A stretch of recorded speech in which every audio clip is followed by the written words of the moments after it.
যে দেশে সরকারের সাথে বিরোধী দলই কথা কয়ে পারে না, ওই দেশে মনে করেন আমি একটা রিক্সাওয়ালা হইতেছি গিয়া ছাগলের 3 নাম্বার বাচ্চা। হ্যাঁ, প্রথম 2টা বাচ্চা দুধ খায় আর পিছনের বাচ্চাটা মেয়ে করে দৌড়ায়, আমি দিছি ওই বাচ্চাটা। আমার মতো রিক্সাওয়ালারা বা শ্রমিকরা যদি 8-10 জন 2000 3000 ওরা মরেও জায়গা, এই দেশের সরকারের বা বিরোধী দলের কারো কোনো কিছু যায় আসে না। আমরা আসলে কথাটা কইলেও বা কি কমো বা আমরা কথাটা কি ঠিক মতো পৌঁছাবো কিনা জায়গা মতো, এটা তো ভাবার বিষয়। আচ্ছা ভাই, এই যে ভালো একটা কথা বলেছেন যে বিরোধী দল তো আন্দোলন করছে, সংগ্রাম করছে, অনেকে জেল খাটছে।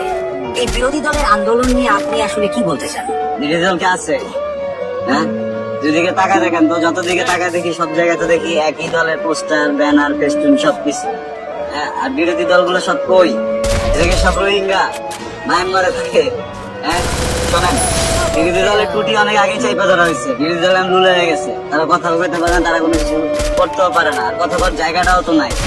হ্যাঁ, এক শাসনতন্ত্র যদি চলতে থাকে তাহলে আসলে কোনো দল, কোনো জনগণ কেউ তো কোনো কথা বলতে পারবো না। আর এদিকে সাধারণ জনগণ সবাই আছে এটা থেকে খালি পেটের ভিতরে ভাই। টাকা পয়সা যেমন হইতেছে সবকিছুর দাম বেড়ে গেছে গা, তেমন ইনকাম কমে গেছে গা। আলুর দাম বেড়ে গেছে, এখন হয়ে গেছে 80 টাকা কেজি। অন্যান্য শাকসবজি 200 টাকার উপরে, 200-300 টাকার নিচে কোনো মাছ নাই।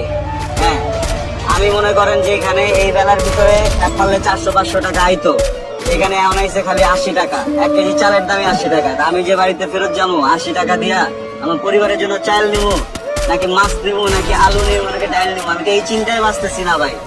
বিরোধী দল কি করতে পারলো না, কি লেগা পারলো না, এটা আমি কেন, আমার মতো আরো 10 জন 15 জন 10 লক্ষ 10 কোটি মানুষ তো কথা বলতে পারবো না ভাই। সবাই এই জায়গায় আটকে আছে, বুঝছেন।